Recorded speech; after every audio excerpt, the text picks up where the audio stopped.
Mein Name ist Claire. Ich bin 22 Jahre alt und lebe mit meiner Großmutter in einem kleinen Dorf. Unser Haus ist klein, aber es ist voller Erinnerungen. Als ich 10 Jahre alt war, verlor ich meine Eltern bei einem Autounfall. Nach diesem Tag änderte sich mein Leben für immer. Ich zog zu meiner Großmutter, die meine ganze Welt wurde. Sie kümmerte sich um mich, als wäre ich ihre Tochter. Sie arbeitete hart, und selbst wenn sie müde war, ging sie jeden Tag auf die Felder. Sie sorgte dafür, dass ich immer zu essen hatte und saubere Kleidung. Jeden Abend bereitete sie warme Mahlzeiten für mich zu. Sie gab mir Liebe, Sicherheit und ein Zuhause, in dem ich mich sicher fühlte. Sie lehrte mich, einfach und ehrlich zu leben. Ich respektierte meine Großmutter sehr, aber ich war jung. Manchmal hörte ich nicht auf sie. Ich liebte es, Zeit mit meinen Freunden zu verbringen, auszugehen und zu lachen. Viele Nächte kam ich spät nach Hause. Meine Großmutter riet mir oft, vorsichtig zu sein. Sie sagte, dass das Leben im Dorf nicht immer einfach für ein junges Mädchen sei, aber ich dachte, sie übertreibe ihre Sorgen. Sie wollte, dass ich eine sichere Zukunft habe. Sie glaubte, dass ein guter Ehemann mich beschützen würde, so wie ein starkes Haus seine Familie schützt. Also wählte sie einen Mann aus unserem Dorf, den ich heiraten sollte. Sein Name war Simon. Simon war ein ruhiger, einfacher Mann. Er arbeitete als Tischler und stellte Stühle, Tische und kleine Holzpuppen her. Seine Hände waren stark durch die Arbeit, aber sein Herz war sanft. Er sprach ruhig und schrie nie. Als ich Simon zum ersten Mal traf, war ich schüchtern. Ich kannte ihn nicht gut, aber meine Großmutter vertraute ihm. Sie sagte, er sei ehrlich und fleißig, und das war ihr am wichtigsten. Bald heirateten wir.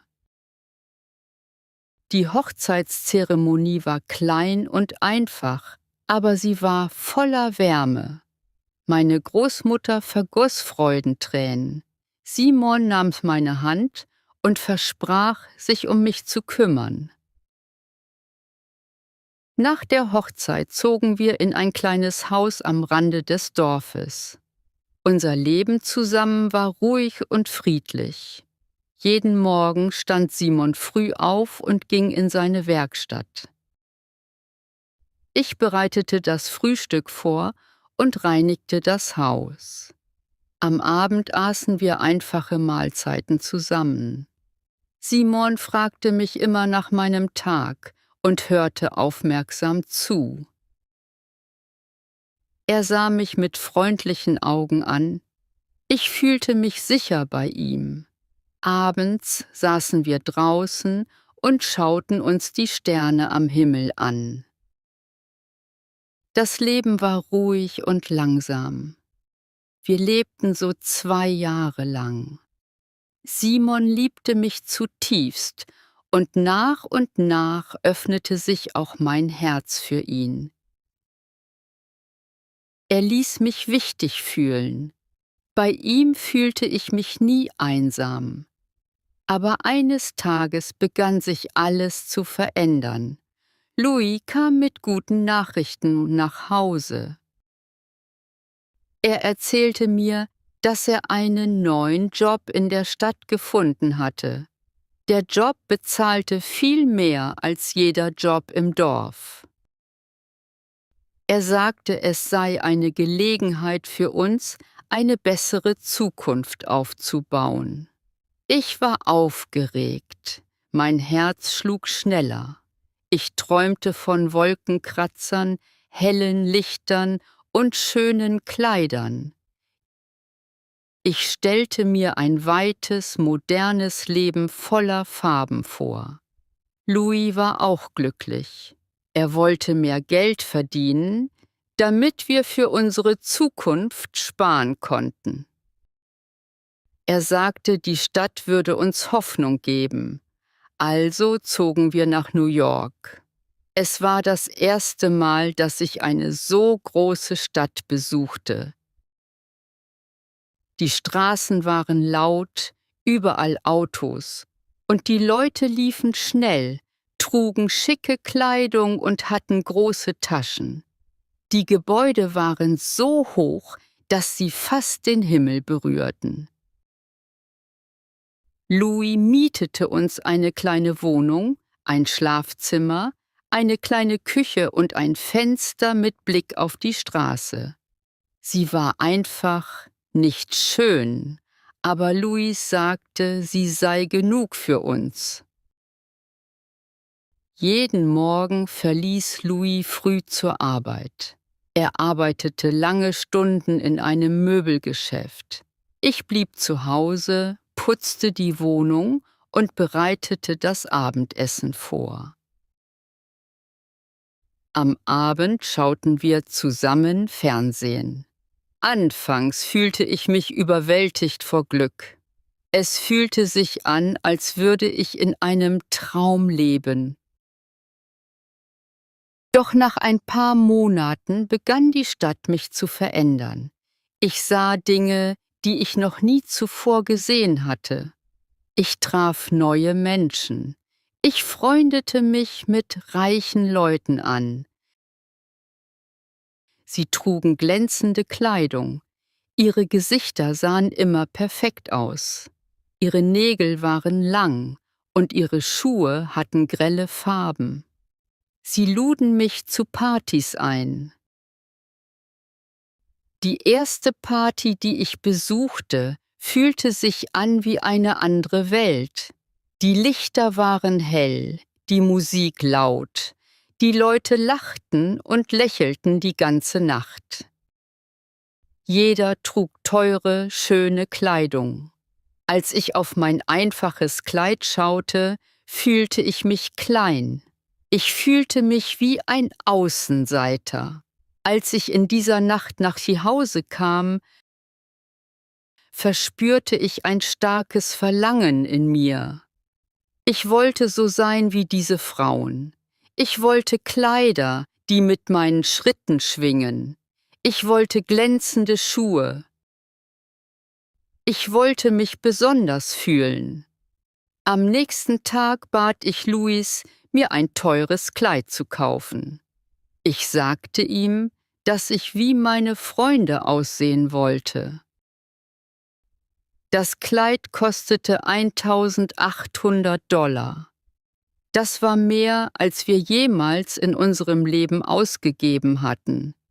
Louis hatte dieses Geld jahrelang gespart und träumte davon, eines Tages eine kleine Werkstatt zu eröffnen. Aber er lehnte nicht ab, er lächelte und sagte, wenn es dich glücklich macht, werde ich es kaufen. Als er mir das Kleid gab, sah er stolz aus. Ich fühlte mich geliebt, aber tief im Inneren fühlte ich auch Gier. Nach einem Kleid wollte ich mehr. Ich wollte goldene Ohrringe, eine Halskette und Taschen wie die reichen Frauen. Louis sagte, er würde sein Bestes tun und arbeitete längere Stunden, um mehr Geld zu verdienen. Aber das Leben in der Stadt war teuer. Tage wurden zu Wochen und Wochen zu Monaten. Louis kam jede Nacht erschöpft nach Hause, und ich konnte die Sorge in seinen Augen sehen. Doch ich bat immer noch um mehr. Mein Kopf war voller Partys, Musik und glänzender Dinge. Langsam entfernten wir uns voneinander. Louis arbeitete den ganzen Tag und kam spät nach Hause, während ich meine Nächte auf Partys verbrachte, tanzte, Wein trank und mit meinen neuen Freunden lachte. Als er nach Hause kam, brauchte er mich. Er brauchte meine Aufmerksamkeit und liebe Worte. Aber ich war nicht da. Ich bemerkte den Schmerz in seinen Augen Kishiti nicht, als er in unsere leere Wohnung zurückkam. Ich sah ihn nicht allein am Tisch sitzen, auf mich wartend. Sein Herz war müde, aber ich war unbewusst. Dann, eines Nachts, änderte sich mein Leben wieder.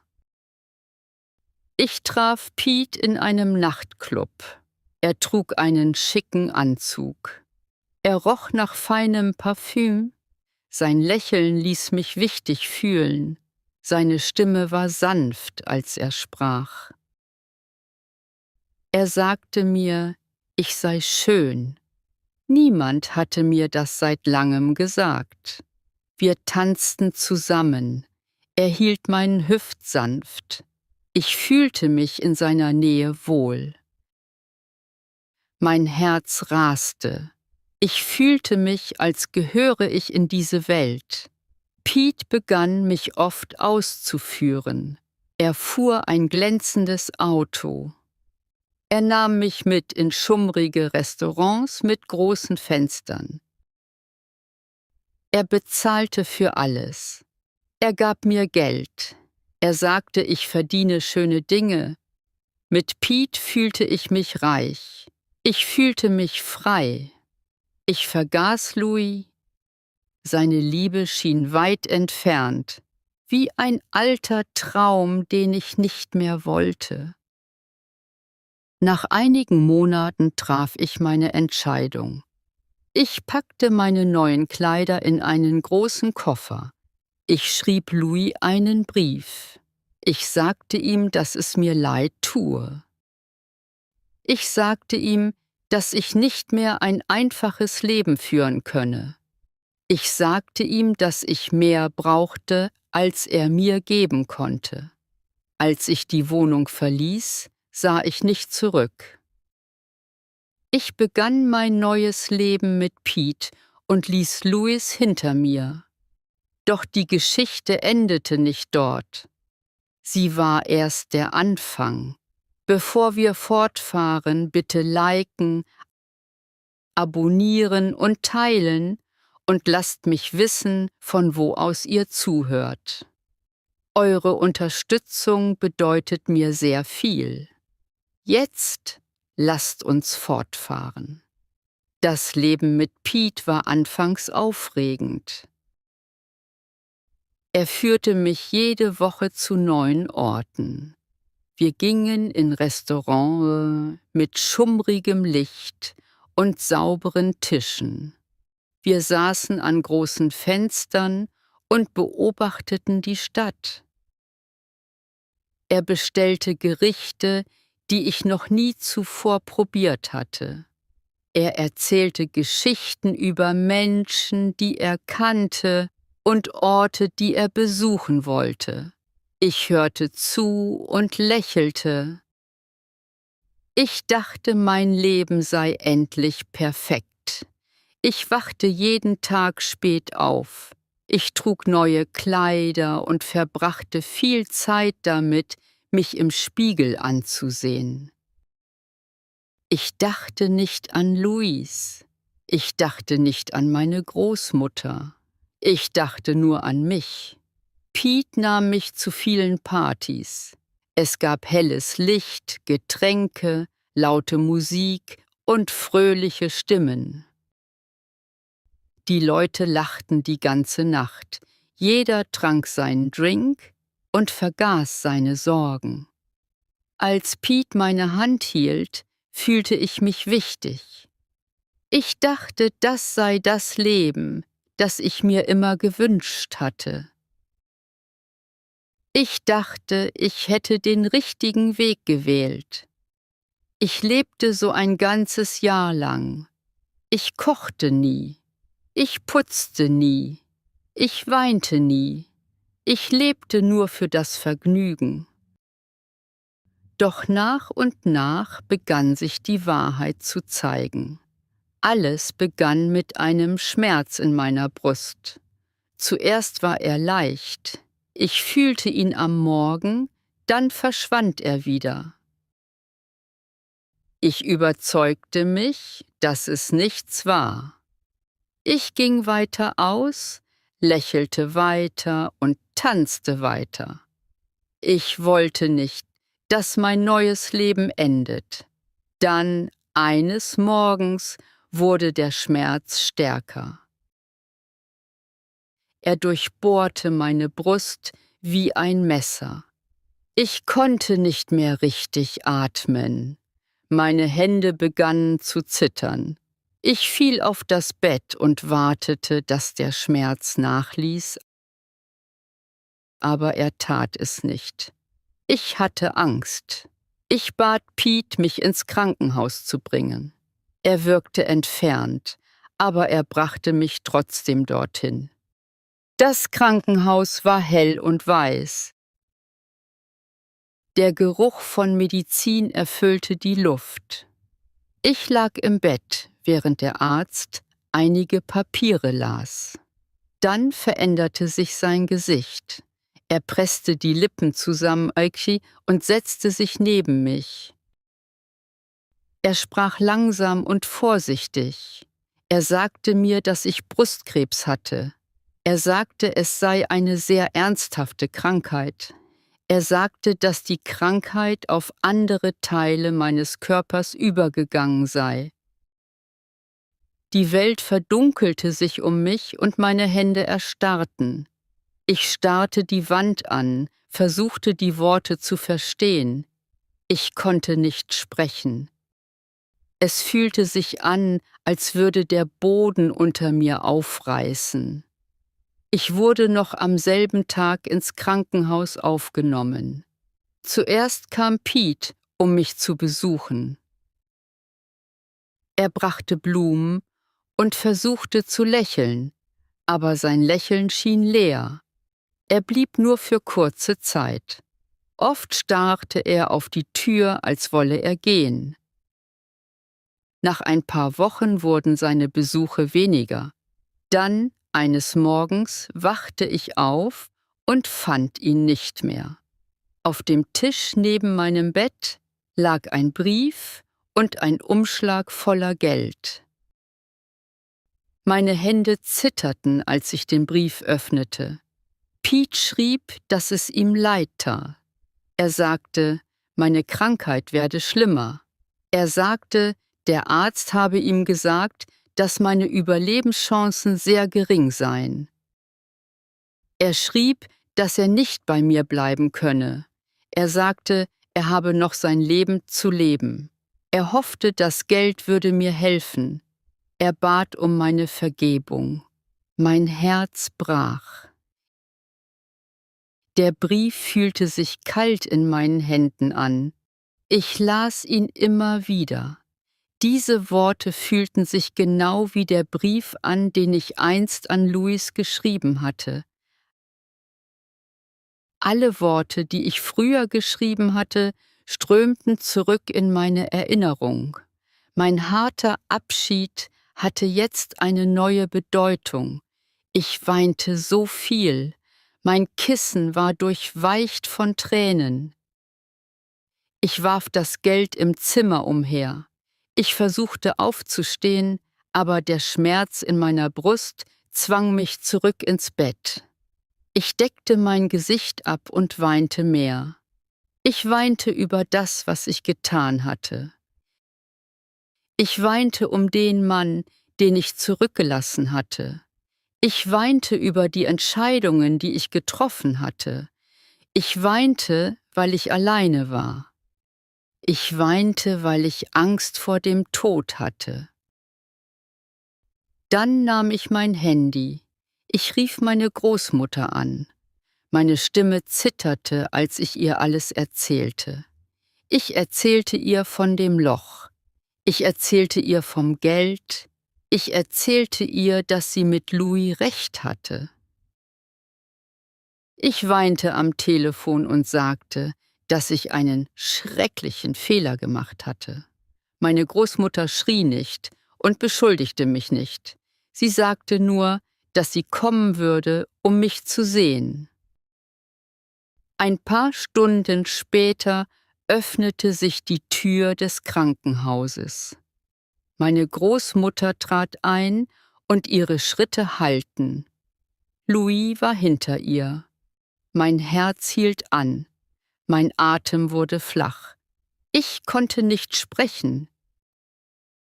Die beiden Menschen, die ich am meisten verletzt hatte, waren in meinem Zimmer. Meine Großmutter kam zuerst zu mir. Sie streichelte mein Haar und sagte mir, dass sie hier sei. Dann blieb Louis an der Tür. Seine Augen waren voller Tränen. Er sah müde und traurig aus, aber sein Gesicht war immer noch freundlich, wie es immer war. Von diesem Tag an verließen sie mich nie wieder. Meine Großmutter blieb den ganzen Tag bei mir. Sie saß neben meinem Bett und erzählte mir Geschichten über unser Dorf. Als der Schmerz stärker wurde, hielt sie meine Hand und massierte sie sanft. Louis arbeitete lange Stunden, aber er kam jeden Abend ins Krankenhaus. Er brachte mir heißen Suppe, er wusch mein Haar, er hielt meine Hand, bis ich einschlief. Manchmal sah er so müde aus, dass ich dachte, er würde vom Stuhl fallen, aber er blieb jede Nacht. Eines Nachts wachte ich auf und sah, dass Louis neben mir saß. Sein Kopf war gesenkt und seine Hände bedeckten sein Gesicht. Ich sah, dass er weinte. Ich flüsterte seinen Namen. Er hob seinen Kopf und sah mich an. Ich sagte ihm, dass es mir leid tue. Er nahm meine Hand und sagte, dass er mich nie aufgehört habe zu lieben. Seine Stimme brach und Tränen fielen aus seinen Augen. Ich fühlte seinen Schmerz und meinen eigenen Schmerz gleichzeitig. Ich weinte auch. Er kam näher und umarmte mich fest. Zum ersten Mal seit langer Zeit fühlte ich mich wieder sicher. Meine Großmutter stand an der Tür und beobachtete uns mit zärtlichen Augen. Sie wischte ihre Tränen ab und ging leise hinaus. Sie wusste, dass ich diese Zeit mit Louis brauchte. Sie wusste, dass unsere Liebe zurückkehrte. Sie wusste, dass ich endlich die Wahrheit verstand, auch wenn es zu spät war. Louis verkaufte unsere kleine Wohnung in der Stadt und verwendete das Geld, um meine Behandlung zu bezahlen. Er sagte mir, ich solle mir keine Sorgen machen, dass mein Leben wichtiger sei als jedes Haus. Ich wusste nicht, wie ich ihm danken sollte. Ich fühlte mich gleichzeitig glücklich und traurig. Glücklich, weil er mich immer noch liebte, und traurig, weil ich ihm so sehr wehgetan hatte. Die Behandlung war lang und schmerzhaft. An manchen Tagen konnte ich mich nicht bewegen, an anderen weinte ich vor Schmerzen. An manchen Tagen fühlte ich mich so schwach wie ein kleines Blatt im heftigen Wind. Aber Louis und meine Großmutter blieben bei mir und ihre Liebe erwärmte mein Herz. Stück für Stück begann sich mein Körper zu erholen, was den Arzt überraschte. Er sagte, meine Gesundheit verbessere sich. Er sagte, wenn die Verbesserung anhielt, könnte ich in einem Monat das Krankenhaus verlassen. Hoffnung kehrte in mein Herz zurück. Ein Monat später sagte der Arzt, dass ich nach ein Hause gehen könne. Ich sah Louis und meine Großmutter an. Sie lächelten und hielten meine Hand. Es war, als würde ich aus einem langen, dunklen Traum erwachen. Ich hatte fast ein Jahr in diesem Krankenhaus verbracht, aber jetzt verließ ich es. Ich fühlte mich dankbar. Ich fühlte mich lebendig. Nachdem ich das Krankenhaus verlassen hatte, nahm mich Luis in ein kleines gemietetes Haus außerhalb der Stadt. Es war ein ruhiger Ort mit frischer Luft und sanftem Licht. Das Haus hatte 2 kleine Zimmer und einen alten Tisch. Es war sehr einfach, aber ich fühlte mich dort sicher. Meine Großmutter bereitete im Küche. Louis öffnete die Fenster, um frische Luft hereinzulassen. Ich setzte mich auf das Bett und sah mich um. Es fühlte sich an, als würde mein Leben neu beginnen. Die ersten Wochen waren langsam. Mein Körper war immer noch schwach und ich konnte nicht viel tun. Louis half mir, draußen unter der Sonne zu sitzen. Er brachte mir jeden Morgen Tee. Meine Großmutter bereitete heiße Mahlzeiten zu und erzählte mir Geschichten über das Dorf. Ich hörte zu und fühlte mich ruhig. Ich hatte lange nicht mehr Frieden gespürt. Eines Tages klopfte es an der Tür. Es war eine Freundin aus der Stadt. Sie trat ein und setzte sich. Ihr Gesicht war ernst. Sie sagte mir etwas, das ich nicht erwartet hatte. Sie sagte, Pete sei nicht reich. Sein Auto war gemietet, sein Haus war gemietet, sogar seine Kleidung war ausgeliehen. Er hatte nur kurz in der Stadt gearbeitet. Als die Arbeit endete, ging er. Ich hörte schweigend zu. Ich weinte nicht, ich fühlte keinen Schmerz. Im Gegenteil, ich fühlte mich frei. Es war seltsam, aber mein Herz fühlte sich leichter an.